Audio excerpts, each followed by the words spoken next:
lived in Wisconsin all of my life until I was about 25 years of age. I went to college. I was doing what everybody told me I had to do, which was, go to school, do well, and then get a job, and then eventually, find the perfect person, settle down, and raise a family. But that never really agreed with me. I went to school and I did good at school because I had to, but I just didn't really feel it inside. When I was 25 years old, my first year out of college, I took a trip, like a road trip down to South Carolina, which is the first time I'd been out of Wisconsin in a very long time. And I just fell in love with it. Like, it was so different from Wisconsin. It was, right along the ocean, and the trees were different, and the air felt different. It was all these different people, and I'm like, wow, this is great. I want to move down to South Carolina. So at 25, I spent over $1,000, rented a U-Haul, moved all of my stuff down to South Carolina, and I lived down there in an apartment. And for the first year or so, it was great. Like, everything was new and different. And then I started getting that same feeling again, like, man, I kind of want to try something different. And U-Hauls are really expensive. So, and that combined with my whole, lack of passion about what I was doing for my career, kind of led me to look at other things. I still am actually a certified veterinary technician. That's what I went to college for. So 3 years into living in South Carolina when I was starting to get tired of the location and really tired of the job. And at that point I knew, just finding another job wasn't going to do it. I was going to burn out again. It was just inevitable. So that's when I started looking at other ways of living and other things I could do to make money. And I stumbled across RVing, and I'm like, oh, that sounds great. Luckily, I'd always been kind of a saver, and I'd saved most of the money I made as a vet tech. And I bought my trailer and my truck without any debt, and I hit the road in September of 2012. And of course, you have a Casita, and you've been pleased with your Casita? Yes, this is a 17-foot Casita Spirit Deluxe. It's what's called a molded fiberglass trailer. It's got two halves that are held together with just the belly band in the center. And it's 17 years old, and I'm really happy with it because it doesn't leak the way that most normal trailers do, the slab-sided trailers they're called, because there aren't as many seams on it. Like, there's nothing puncturing the roof. There's no seams to leak. And it's held up really well over time. I spent $9,000 on it when I bought it at 13 years old, which probably sounds like a lot, but these trailers hold their value really well. That's because they just last forever, pretty much. So yeah, I bought that. I've been really happy with it. So when you started telling people that you were going to abandon the world you knew and live on wheels, so what was people's reaction? I got a variety of reactions. Most of my friends thought it was cool. Like, they thought I was just a little bit crazy probably, but they're like, yeah, you do that. Good for you. My family, of course, wasn't quite so pleased. Mostly what they were concerned about was my safety, because I was going to be hitting the road as a single person. And they were worried that I was going to meet up with all these bad people and get into trouble. Which kind of brings us to one of the big things about RVing, as I do being a young single person, is safety. How do you stay safe on the road? And people ask me all the time, well, aren't you worried? That's the same thing my parents ask me. Aren't you worried about getting on the road and getting in trouble? And the way I look at it, some bad things can happen no matter where you are. But I tell people that my biggest defense against that sort of thing happening is just common sense. For instance, when I'm pulling into a campground, if the campground looks run down and there's nobody else there, I was like, this doesn't look right. I move on. I don't stay overnight in Walmart or truck stop parking lots if it's not well lit. I actually look for places that have security cameras, because I know security cameras keep other people honest. And like when I'm going hiking or stuff like that out by myself, I'll tell my neighbors, hey, I'm going to be hiking out to here. I plan to be back at this point. If I don't show up, send somebody to look for me. And that policy of just listening to my gut feeling and common sense has really served me well. I've been traveling for 3 years now, and I've never been in a situation where I felt like I was in danger. So you think most of the fear is unfounded? Quite a bit of it, yeah. And I mean, I mean, there is a chance that something could happen, and if you want to feel better about it, I mean, you can carry like mace or bear spray. You can have a dog. That helps a lot. You could have like a motor home instead of a trailer, and that way you can get right from your living quarters and drive off without needing to get out of the trailer. That makes some people feel safer. And of course there's guns. You could have a gun, but if you do that, you'll have to follow the gun rules because they vary from state to state while you're traveling. But yeah, I haven't felt any more unsafe on the road than I did living stationary. Probably another reason everyone threw at you shouldn't do this is money. I mean, you're a young person, obviously you don't have a pension, Social Security, you need to make money, and you need not only just to live today, but to be thinking about your older age. So how are you handling income and thinking in terms of your older age? Yeah, that's a very good question. Because I was a veterinary technician, that was not a job that I could take on the road with me. So it wasn't like I had a career where I could just do it from my computer and it didn't matter where I was. So I hit the road as a work camper, actually. I discovered it online. There's a couple different places like coolworks.com and Work Camper News that have job listings specifically for people who travel with trailers. And my first year on the road, my entire income, like 100% of what I made, it was entirely work camping. So what I did is I worked for Amazon.com, Camper Force, I'm sure you've heard of it, during the fall. And during the summers, I would pick a different national park every year. So I did Badlands my first year, Zion the second year, and then Yellowstone this past year. And between those things, I make, that's the majority of my income still, even now. But after my first year on the road, I started realizing, hey, I've got this blog. I've been running it for a little while now. And I wrote a little ebook, and I make some money off of that. And last year, the split ended up being about 70% work camping income and 30% online income through my blog and my book. Good. So and then as you go along, you'll pick up more audience and write more books. You're in the process now of writing another book. Yes, my first book is Solo Full-Time RVing on a Budget. A lot of keywords in there. And it's basically the book that I would have wanted myself when I hit the road. So I just kind of wrote a book for an earlier version of myself, which worked out well because there are a lot of other people in a similar situation as me. My second book is going to be more philosophy oriented, but I don't have a working title for that one yet. It's still a little ways. Sometimes the title's hard. Yeah, that's true. I struggle with that too. So tell the audience where they can go and get your book. Well, they can get my book through my blog at interstellarorchard.com. It's spelled exactly as regular spelling.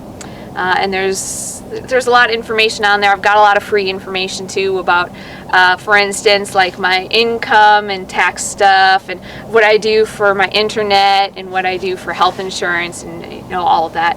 And there's also a link in there that leads to my book, so you can find it there.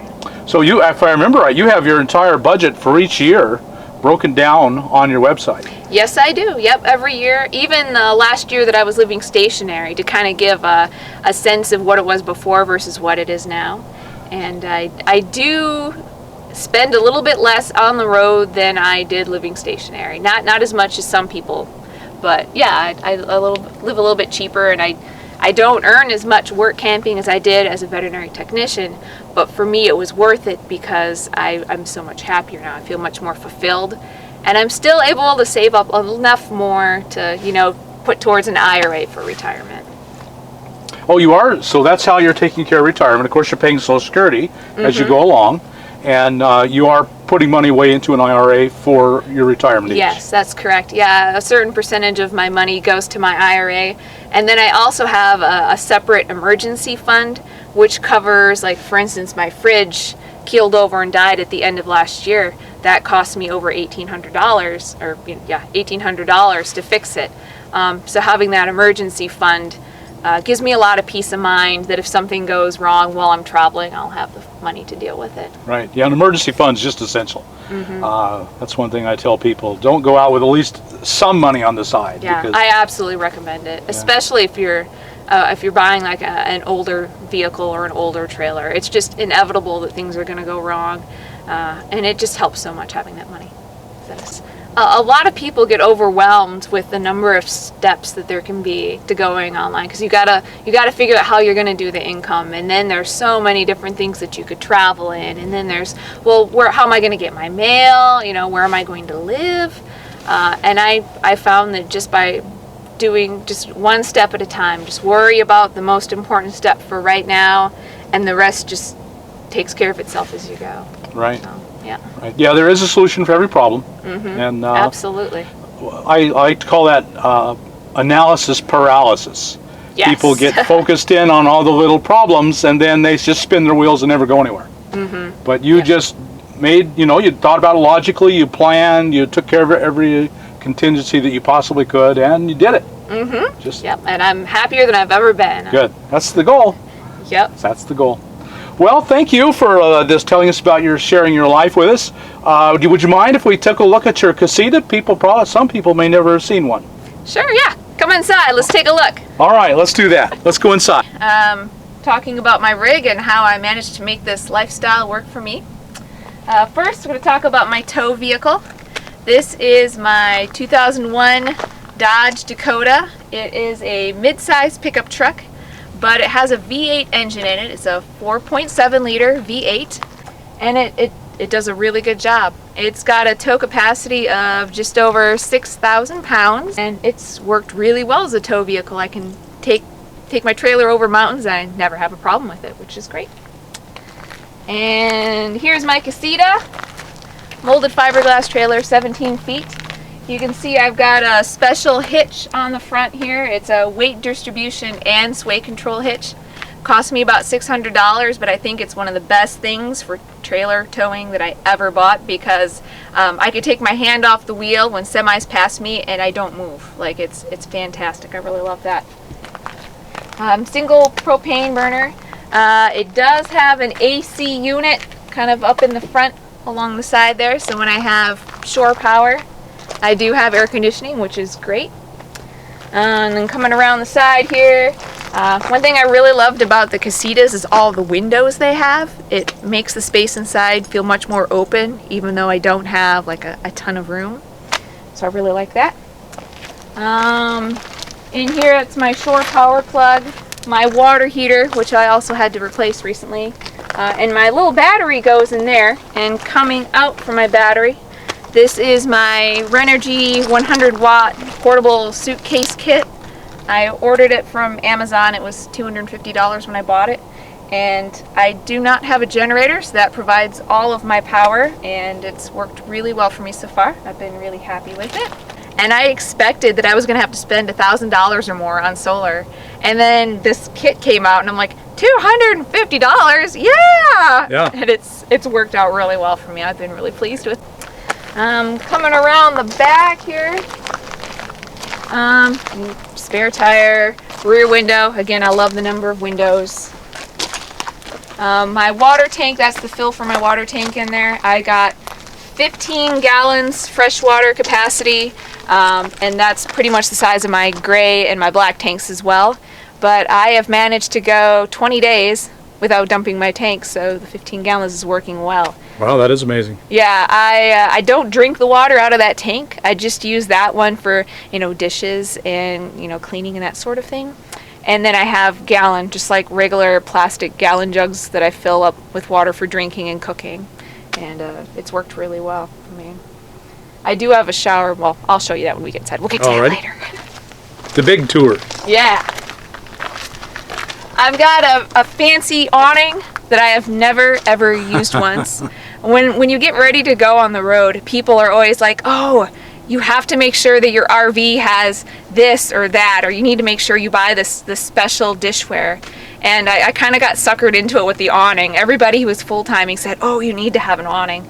And I've never used it. And I guess the moral of the story is what works for one person doesn't work for everybody. So when you're looking at an RV, just think about what you would want. Like, just imagine yourself like sitting outside, like, well, if you position the trailer so that the sun's behind it, you've got shade. You don't really need an awning.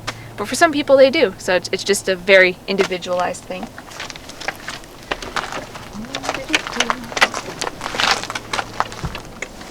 All right, heading on to the inside now. Okay, so this is the inside of my casita. It's got a standing height of 6 feet 1 inch. So if you're a taller person, might not be the best option for you, but it works pretty well for me. Yeah, you've got tons and tons of room. Yeah, like I'm 5'5.5", so I got plenty of room because I'm a smaller person. I'm just gonna direct you into the little bathroom here quickly so you can take a peek in there. Let me turn on the light so you can see, kinda. So it does have a shower and a toilet in it. It is fully self-contained. I have never used the shower myself.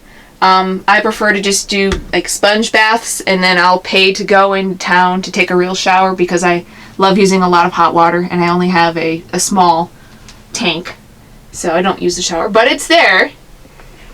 It's huge. Yeah, it's got quite a bit of space actually. Works really well for me.